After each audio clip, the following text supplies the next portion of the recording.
The views and opinions expressed by the hosts and the guests do not reflect those of the show, the management, and the company.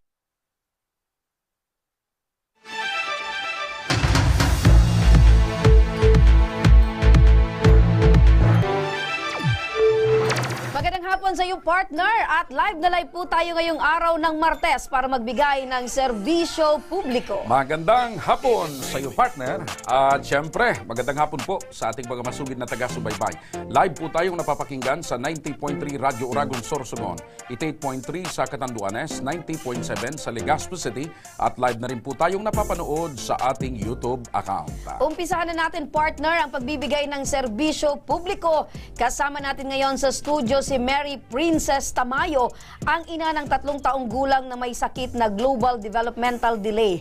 Humingi sila ng tulong sa ating programa para may pagpatuloy nila ang gamutan sa kanilang anak. Kakaiba yung karamdaman, partner. Global Developmental delay. So, parang atrasado. Yung pag-develop, partner, atrasado. Atrasado. Opo, nadidelay siya. Pag-develop ng globe. Global eh. Meaning to say, partner, yung general function ng katawan ng bata. Sige, wag na nating pagtalunan, partner. At Yeah. hindi tayo doktor. Hindi tayo doktor. Magandang hapon sa iyo, Mary Princess. Ayan, yung mikropono mo maganda. Hindi po nakakapagsalita ang binti. Dapat sa kon talaga yan. Sige. Oh, ilang taon ka na, Mary Princess. 19 po. 19, batang-bata kaya pala medyo Teka. ano pa. 3 years na yung anak niya. 19 pa lang siya ngayon. Oo, so 16 years old ng anak ka. Opo, 16 years. So, ano yung tawag? Early pregnancy. Early pregnancy and Early, lahat early. Early making, tinitingnan ko, siyempre. ikaw talaga partner, ikaw talaga. Pero tinitingnan ko kasi si Princess, despite na merong sakit yung bata, yung anak niya partner, nandun yung positibo partner na nakikita Aura. kong may pag-asa sa kanyang ano. Okay, so kumusta ngayon yung kalagayan, Princess, ng iyong anak? Okay naman po si baby para yung sa pagtayo niya lang, medyo mahirap siya magtayo. So hindi niya nababalance yung katawan niya? Hindi po. Oo. Nakahiga lang palagi. Ano yung pangalan ng baby, Princess? Mark Nathan po. Mark Nathan. So lalaki itong anak mo? Lalaki po. Oo. Ilang taon na ba itong 3 years old 3 po. years old? Tama si partner. So, kailan nyo pa nalaman, Princess, na merong sakit itong si baby Nathan? Nagsimula lang po nung na-hospital po siya nung 1 year old. Kaka-birthday niya lang after mga 1 month, tapos na-hospital siya. Pagkatapos nang nilabas namin nung hospital, nagkaganon na siya. Ayan si baby Nathan. So, ibig sabihin, nung pinanganak mo siya, normal Oo, naman. normal po. Ano yung sabi ng doktor patungkol sa sakit ni baby Nathan? Gawa po nung na-dehydrate tapos sa bulate. Na-dehydrate yung bata. Oo. Tapos merong mga bulate sa... Bulate, lumabas Tiyan. sa bibig tas ilong. Oh, bakit daw? Ano ba yung reason bakit pati sa ilong lumabas pasintabi sa mga kumakain ngayong oras na to? Ano? Nung una po, nung na-hospital po siya, isang bulate lang po lumabas sa bibig, nagsusuka-suka. So, punta na namin po sa Tanchuling Hospital. Doon na po sa Tanchuling dumami. So, ibig sabihin sa loob ng ospital, doon na nakitaan na marami talagang bulati yung bata. Oo. Ano yung paliwanag Actually, siguro, dati nang marami. Oo, partner. kaya lang nga nung sinasabi ko, nadala sa partner, ospital, nung nadala sa ospital, doon na nakitaan. Opo, doon na nadiscover. So, ano daw yung sabi ng doktor? Posible bang sa mga kinakain ng bata, eto bang bahay nyo, sa loob ay may lupa or... Wala naman po sa Kasi ang kinain. bata, partner, pag sabi daw, palaging nakapaa, posibleng doon nagsisimula yung bulate. Siguro daw po sa kinain, tapos nagtatamsak po daw kasi tatamsak siya. So, marumi yung kamay. Tapos siguro pinakain daw po kasi ng mga taba. Kasi nagtutupad ako nun eh. Tapos pagka So, hindi mo umaga- masyadong nababantayan Oo. yung bata. Okay. Okay, so ano yung ginawang gamutan ng doktor yung sa ospital? Ano na yung ginawa? Ano po siya, nag-agupuhay siya sa hospital eh. Kasi nung na-dehydrate pati utak, nawalan siya ng oxygen. So, nagkomplikado sa hospital. Mag-isang anak pa lang ito ninyo? Opo. Okay. Okay. Matanong ko lang, mausisa ko lang, bakit napakaaga nung pagbubuntis at panganganak mo, 16 years old? Sa barkada. Na barkada ako. Tapos yung barkada ko kasi, nagtrabaho dito. Tapos, nag-ano lang kami dito, parang nagbakasyon. Tapos iniwan naman ako ng barkada ko. Ang alam ko, magbakasyon. Tapos hindi na ako binalikan no, nag-alis, nagpasursugon. Tapos, naiwan ka. Naiwan ako. Saan ka naiwan? Sa barkada niya. Barkada Na, niya. Yun na yung tigilig- tatay ng anak mo, yung, Apo. yung barkada ng barkada mo. Oh, nagliligaw na yun dati sa akin, pero Asan pala ngayon yung tatay ng anak mo? nagtatrabaho po. Anong trabaho? Delivery boy ng tubig po. Delivery boy ng tubig. So kayo pa rin ngayon? kami pa po. Okay. Responsable naman ba? Opo. Very good. Yun ang gusto natin. Di bali na partner na nangyari na yon at early age, Oo. yung early pregnancy, basta ang importante ngayong na nasa edad na kayo, tinatama nyo yung dapat. Opo. Ilang taon na yung tatay ng anak mo? 23 po. Medyo matanda sa'yo. Okay. So ano ngayon ang sabi ng doktor tungkol sa kalagayan ng inyong anak? Ano raw po ang mga dapat gawin? Therapy daw po, tapos yung mga palaboratory, yung iba niyang kailangan. Naitanong na ito partner, ano? Isa pa lang ang oo, anak nyo? isa lang. Wala pa? Opo. Okay. So, bilang ina, ano ang pakiramdam mo na ganito yung pinagdaraanan ng anak mo? Ano po, mahirap. Sino yung mga nalalapitan nyo? May mga yung magulang mo ba? Tinutulungan kayo? Kasi ano po, Sige. Okay lang yan. Ba't naiyak ka? naiyak lang po kasi pag nakikita ko siya, nainggit ako sa mga bata na lumalakad. Tapos yung baby ko hindi pa. Naiinggit ka sa mga bata na nakikita mong normal. May inggit na naaawa sa anak mo. So, kumusta yung mga magulang nyo na Okay man po. tinutulungan naman kayo? Apat, tinutulungan naman po kami. So, yung bang kinikita ng iyong mister bilang delivery boy ng tubig ay sapat naman para masuportahan yung gamutan ng iyong anak at yung pang-araw-araw yung pangangailangan? Siguro minsan po sapat, pero minsan hindi.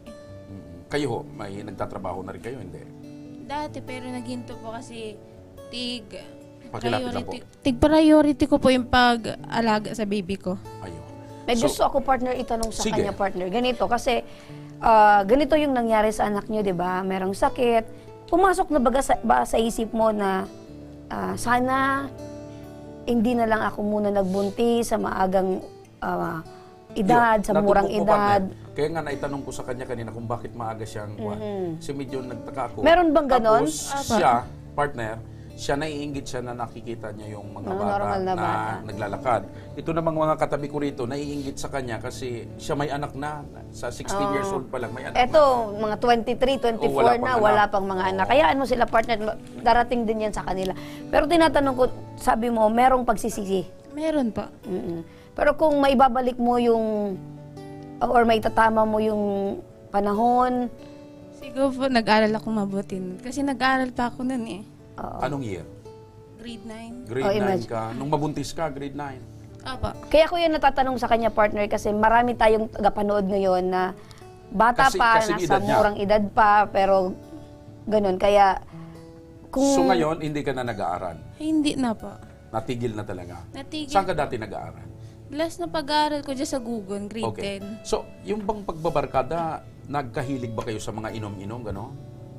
Yung barkada ko po kasi, ampon kasi ng magulang ko, kaya tiwala ako. Na magsama sa kanya dito, tapos sabi niya, uwi na rin naman. Taga saan talaga kayo? Dait po. Taga Dait.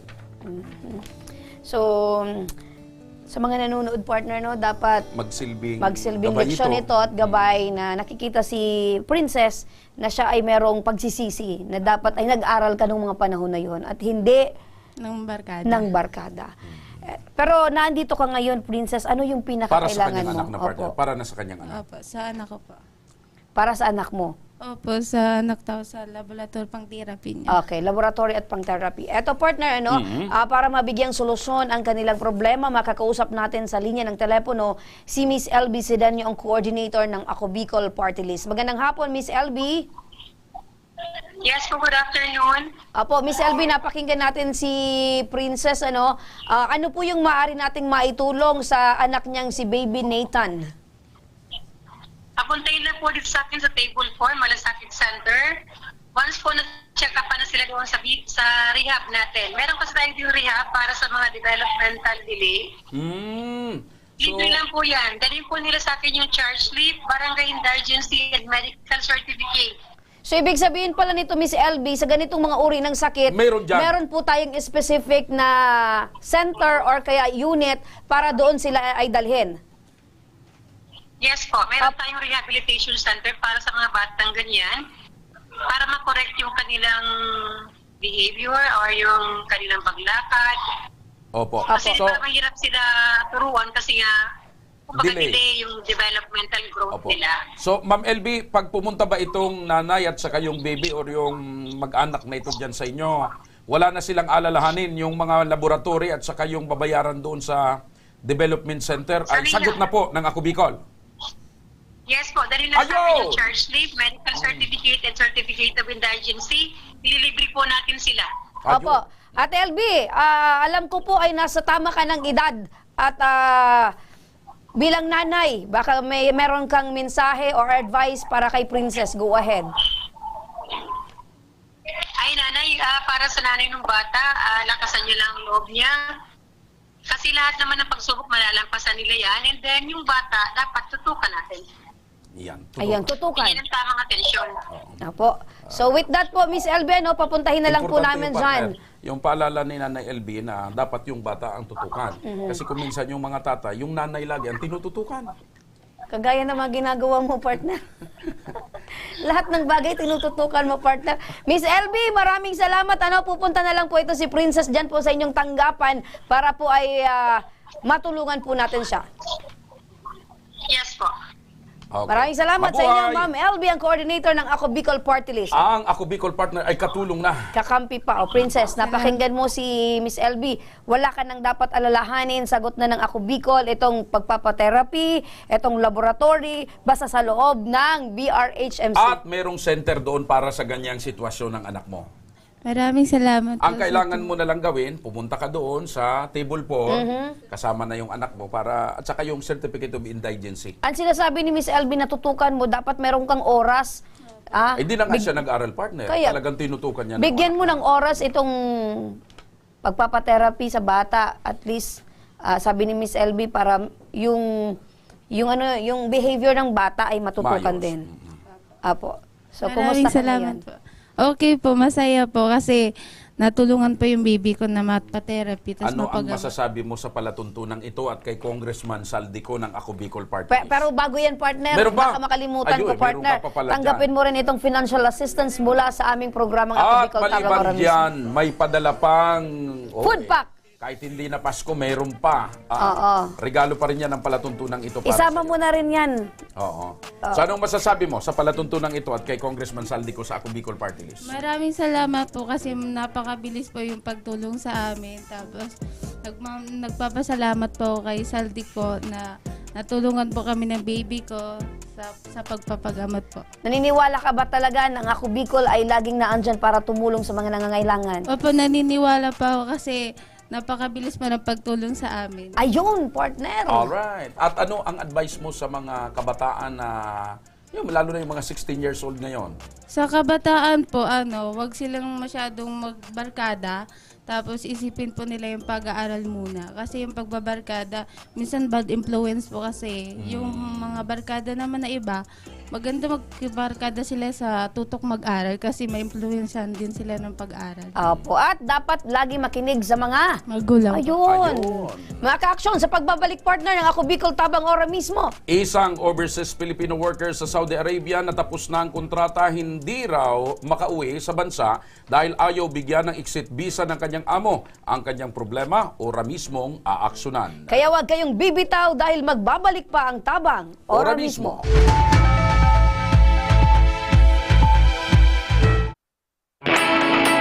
Naghahanap ka ba ng trabaho? Marunong ka bang mag-shoot ng video? Mag-edit? Magaling ka ba sa social media? Willing ka bang matuto? Graduate ng journalism o may alam na sa media? Apply na dahil naghahanap kami ng videographers para sa Camarines Norte, Sorsogon, Camarines Sur, Catanduanes at Masbate. Ipadala ang inyong resume sa actioncallcenter@gmail.com. At maging pinakabagong miyembro ng aming team. Tara na! Apply na!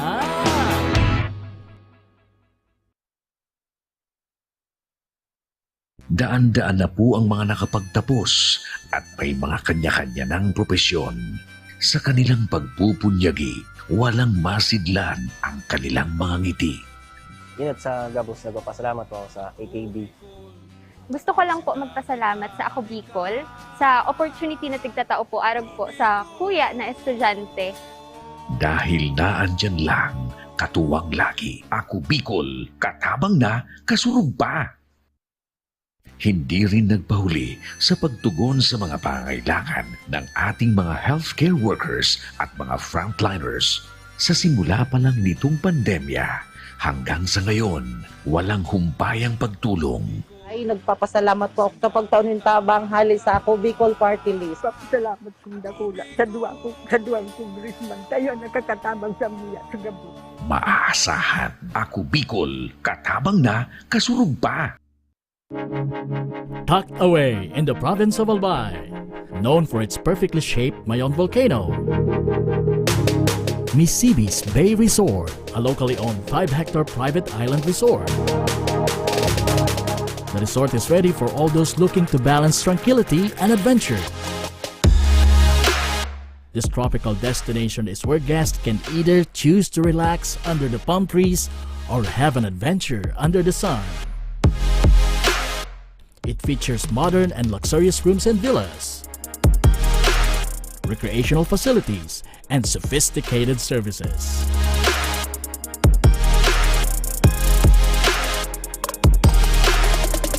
Come and experience Misibis Bay Resort, your tropical island getaway.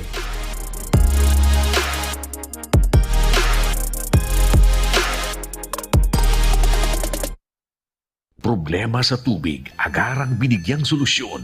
Nagpatayo ng mga solar-powered water supply system sa mga liblib na lugar. Libre, malinis at maaasahang supply ng tubig 24/7. Dakulaon ng pagpapasalamat niya mo. Dahil may ikamalulingan habang kami nabubuhay. Nakulaon nining tabang para sa Gabos na tao digdi. Salamat po. Para sa ating mga kababayang nasa laylayan, Ako Bicol, katabang na, kasurog pa. Libo-libo na ang mga nabigyan ng tulong medikal. Bata, matanda, kahit sino man, lahat ng mga may karamdaman, may maaasahan. Nagpapasalamat sa Ako Bicol Party List. Hindi po namin makakalimutan ang tulong na dinala ninyo dito sa aming bayan. Maraming salamat po. Dahil iisa lang ang tunay na nagmamalasakit. Ako Bicol, katabang na, kasurog pa. Nagbabalik ang Ako Bicol, tabang ora mismo. mismo. Siyempre, para sa ating tabang legal partner o isang OFW sa Saudi Arabia, 5 buwan na raw tapos ang kontrata pero hindi makauwi sa bansa dahil walang exit visa. Ang kanyang panawagan, panuurin po natin. Sa agency po namin sa Pilipinas, sa Lag International. Hihingi po kami, ma'am, ng tulong sa inyo. Kasi finish contract na po kami. Since last year po, pinatid po ko dito ng amo ko, August 21, 2023. Nag-end contract po ako ng July 19, 2023 po. 5 months na po ako dito ngayong 21 ng January sa accommodation. Hindi pa rin po ako makauwi. Wala pa rin pong linaw ang pag-uwi ko. Dahilan po sa final exit na hinaantay ko. Sana po matulungan niyo po kami. Hirap na po kami dito sa agency. Okay. Yan partner, yung panawagan. Ibig sabihin, hindi lang siya mag-isa kasi sabi niya kami. Opo. Live mula sa Saudi Arabia, makakausap natin sa linya ng telepono si Cheryl Naisa. Magandang hapon sa iyo, Cheryl. Magandang hapon po, sir. Kumusta ang kalagayan nyo dyan ngayon? Sir, hirap po. Hirap na. Kasi pinakikinggan kita, maglilimang buwan ka na pala dyan sa center, ano? Opo, sir. 5 months na po ako ngayong January 21. Okay. Taga saan ho ba kayo dito sa Pilipinas? Taga Rosario, Cavite. Sa Rosario, Tubong Rosario po ako, pero ang bahay ko po is nasa Isabela po. Nandun po yung pamilya ko, yung anak ko po. Nasa Isabela. Kailan pa natapos yung kontrata mo? Ano po, last year po, July 19 po, 2023. Matagal. Pero ibinalik po ako dito ng August 21. Matagal-tagal na, ano? Okay. Ano yung naging trabaho mo dyan sa Saudi? Sa bahay po, sir, katulong po ako. All around po. Okay. So, ibig sabihin, tapos na yung kontrata mo, wala ka ng trabaho, nandyan ka na ngayon sa center. Paano? Sino yung gumagastos sa mga pangangailangan nyo ngayon dyan sa Bahay Kalinga? Ano po, accommodation po siya ng agency ko po dito sa Saudi po, sir. Bali, ang libre lang po dito is yung bigas po, patatas, kamatis, sibuyas, at saka mantika. Yung ano po, yung personal po namin pangangailangan na pag halimbawa po mga kape, kami po ang bumibili. Kung sino po yung may pera, yung po ang bumibili. So, paano ngayon yan? Siyempre, matagal ka nang walang trabaho, di wala ka na ring ipon dyan. Sir, wala po. Kasi nung pumunta po ako dito, may pera po ako nakatabi nung August po. Tapos September po, yung gross salary ko po na 4,700 real. Binigay po sa akin ng September 9. Tapos po, naipadala ko po doon, balik 6,000 po lahat po yung pera kong hawak. Ang ipadala ko lang po sa Pinas is 2,300. Yung rest po ng pera ko, yun po yung pinanggastos ko. Pero ngayon po, sir, wala na po talaga, nasa na po. Opo. Magandang hapon na, Cheryl. Magandang hapon po. Opo. Matanong ko lang, sa iyong palagay, bakit hanggang ngayon hindi pa naibibigay itong exit visa mo? Ma'am, ang problema po talaga po kasi yung yung sponsor po, tapos dito po yung pag-process po kasi nila, ang bagal po dito po sa Saudi. Wala po kasi ako, ma'am, na ikama for 2 years. Yung po, tapos nag-expire po yung passport ko ng 1 year, hindi po ako agad ni-renew, hindi po ako kinuhanan ng residence ID, kaya ang dami pong naging problema, naging komplikado po yung papeles ko. So, ibig sabihin nito, Cheryl, lahat ng dokumento na meron ka ay lahat expired na? Opo, ma'am. Natapos lang po yung ikama ko nung September po, nung nandito na po ako. Ipinamedical po ako. Tapos yung passport ko po, na-renew ko po nung October 24 po. Tapos na-release po siya ng December 8. Ayun po, ang pinaka-problem ko na lang po is yung final exit po. Kasi hindi po ako makakalabas ng bansa ng Saudi Arabia na wala po akong final exit. Opo. Eto bang problema or eto bang pinagdadaanan nyo ay alam na ng local recruitment agency nyo? Alam po nila. Kaya lang po, ang pangako po kasi lagi dito sa agency ko po dito sa Saudi, lagi po pag nagtatanong po ako, soon. Hanggang nakapagreklamo na rin po ako sa Ministry of Labor, ma'am. Okay, so ang laging binabanggit nila, soon. So ibig sabihin, malapit na, pero hindi pa nangyayari yon. Opo, ma'am.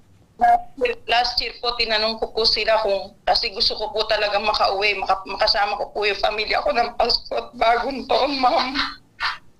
Sabi po nila sa akin, oo daw po, tutulungan po nila ako, pero umasa ko hanggang ngayon, nandito pa rin po ako. So sobra na yung nararamdaman nyo or na-experience nyong paghihirap dyan sa inyong location? Opo, ma'am. Kasi yung pagkain nga po, ma'am, minsan nakakaranas po kami 9 days, wala po kaming bigas. Kung wala po kaming perang hawak, ma'am, paano na po kami, mamamatay po kami sa gutom. Okay.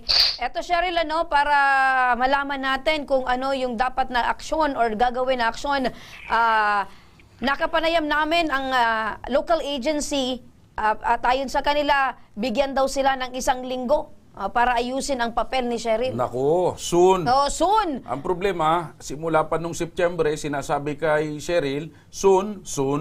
At eto, partner, dahil ngayon na naman, nakausap natin, 1 week, soon. Ipinalam sa atin, bigyan daw natin, partner, ng 1 linggo. Okay. Sige. Baka yung 1 linggo, partner, ay mangyari naman 5 buwan at soon. Eto naman, Cheryl, makinig ka para sa agarang pag-aksyon.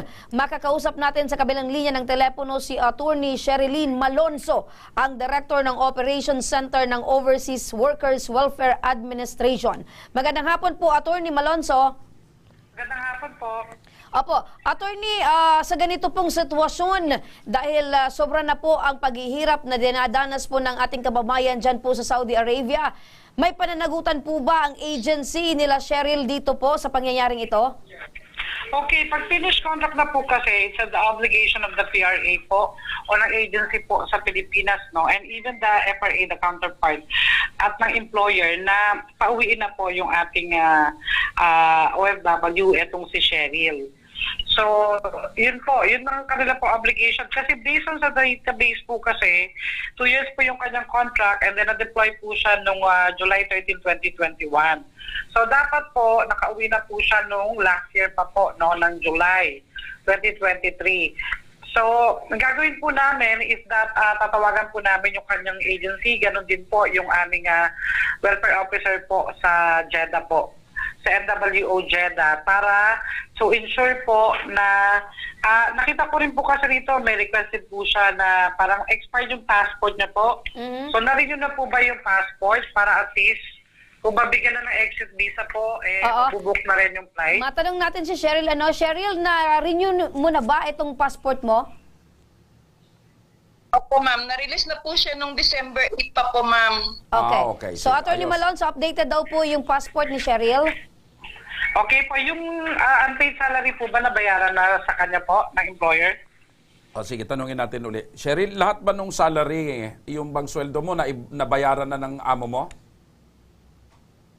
Opo, sir. Wala na nga po. Naubos na nga po kung gastos po. So, walang problema itong si Cheryl, Attorney, Ang sa problema lang sahod. talaga, para makauwi. Para makauwi, yung exit visa daw po yung kinakailangan ni Cheryl para po ay makauwi na dito sa Pilipinas. Sige po, i-coordinate po namin to. Actually, i-coordinate na po namin ngayon. Mabilis talaga Ayun. si attorney, partner. The best talaga itong si Attorney. Oo. At saka yung OWA, action agad. Opo. Attorney Sherilyn Malonzo, with that po, maraming salamat po sa inyong panahon at oras. Bago natin bitiwan, attorney, sa ganito pong sitwasyon, kasi parang inip na itong si Cheryl kasi laging sinasabi Siyempre, sa 5 kanya, months, partner. soon. Itong nakarating na po sa inyo, sa tingin niyo po, attorney, mga ilang araw na lang hintay niya bago siya makauwi? Okay, ganito po kasi yung proseso. Kung ang agency niya po nangako naman po ng 1 week, no? Unang-una po kasi ang kailangan po i-secure po sa employer is the exit visa. Kasi without the exit visa po, hindi po natin magbubuk yung flight. So kaya pag hindi po tumupad ng agency, magpapa-issue po kami ng notice to repatriate. Ayun. So para temporarily masuspend sila hanggang mapauwi po nila si Cheryl. Kasi finish contract na po ito eh. Ayun. Opo. Okay. So, ano na lang po, Attorney, ang bilin nyo po kay Cheryl para at least naman maibsan po ang kanyang bigat ng kanyang bigat at dinadala. syempre yung kanyang problema po doon po sa Saudi Arabia. Okay, Cheryl. Basta lagi mo lang tatandaan, hindi namin pigilan to hanggang hindi ka nakakauwi.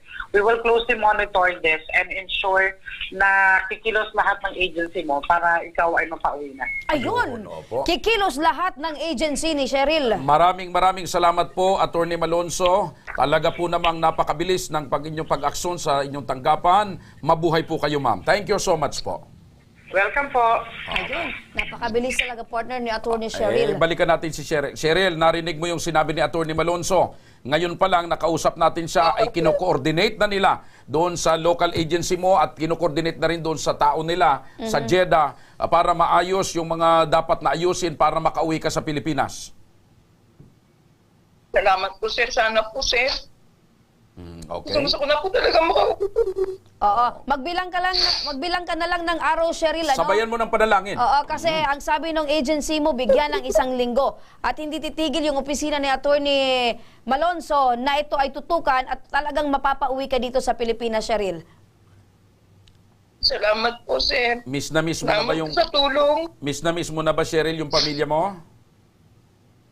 Opo. Lalo po yung mga anak ko, sir, kasi nahihirapan na rin po sila kasi ilang buwan na rin po kung hindi nakakapagpadala, may nag-aaral pa po ako. Okay, baka may mensahe ka sa mga kapamilya mo, lalo na sa mga anak mo. Anong masasabi mo?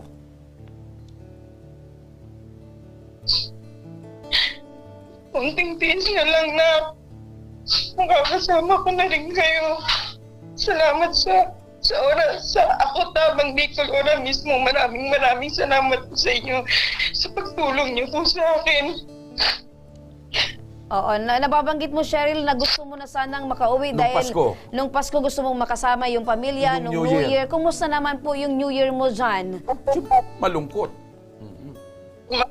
Ma'am, siyempre ma'am, mahirap po, malungkot po. Ang gusto po ng mga anak ko, kahit nga daw po sana wala akong pera, basta makauwi po ako ng ligtas, makasama po nila. Expected po nila na makakasama nila ako nung Pasko tsaka New Year, pero wala po ma'am. Hindi din po. Opo, yun na Cheryl, lang yun na matanong lang lang. magsilbing lakas sa iyo, Cheryl, ano? Dahil Naghihintay yung pamilya mo. sabi ng pamilya mo, di bali wala kang pera pag uwi, basta makauwi ka dito sa Pilipinas. Cheryl, marami ba kayo diyan sa tinutuluyan? Marami ba kayong mga Pilipina diyan sa tinutuluyan mo ngayon? Ano po sir, bali 5 po kami. Dalawa po kami finish contract. Yung isa po pauwi na po, nabigyan na po siya ng ticket. Yung 3 po, mga refuse po kasi nagkaroon po sila ng problema sa mga amo po nila. So dalawa nahingi sila din po partner na finish contract na. Okay. So, Cheryl, angad namin na makauwi ka ng makayos sa lalong madaling panahon dito sa Pilipinas para makasama mo yung pamilya mo. Ingat at huwag kalimutang kumapit at magdasal sa Puong May Kapal. Salamat po sir. Maraming salamat po. Ayan, hintayin mo lang ang tulong dahil darating na yon. Sabi nga partner, soon. At Pero saka, eto talaga mangyayari. Oo. Sige. Mga ka-aksyon, sa may mga problemang legal at medikal na nais humingi ng tulong sa ating programa, maaari po kayong magsadya sa aming tanggapan sa ground floor Embarcadero de Legazpi, Victory Village, Legazpi City.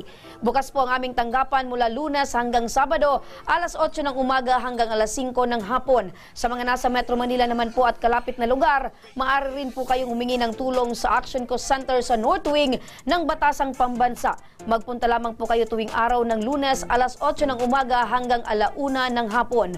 Maaari na rin po kayong magtungo sa Ako Bicol Tabang Ora mismo ni Congressman Saldico sa Camarines Norte, sa Provincial Capitol Building, Barangay 3 Daet, Camarines Norte. Para naman sa mga taga Camarines Sur, maaari na rin po kayong dumulog sa Zone 2, Tagungtong, Goa, Camarines Sur. Bukas po ang aming tanggapan mula Lunes hanggang Biyernes, alas 8 ng umaga hanggang alas 4 ng hapon. Maaari din po kayong magpadala ng mensahe sa aming official Facebook page na Ako Bicol Tabang Ora mismo. Kahit anong reklamo po ay aming tinatanggap. Huwag nyo rin pong kalimutang i-follow ang aming mga official social media accounts sa aming Facebook account, YouTube at TikTok account at Ako Bicol Tabang Ora mismo. Hanggang bukas mga ka-aksyon, sama-sama nating aksyonan ang mga problemang medikal at legal. Ako si Remy Araneta Mindones. Ito po ang programang may paninindigan, patuloy na tutugon sa inyong pangangailangan. Sa ngalan po, partner. Sa ngalan ng aking partner na si Joshua Martinez, magandang hapon at salamat. Ito ang Tabang Ora mismo. Action ko sa mga nangangailangan. Action ko lahat ay dadamayan. Noon at ngayon tayo'y sinamahan. Action ko patuloy na magsisilbi. Action ko sa mga nangangailangan. Action ko lahat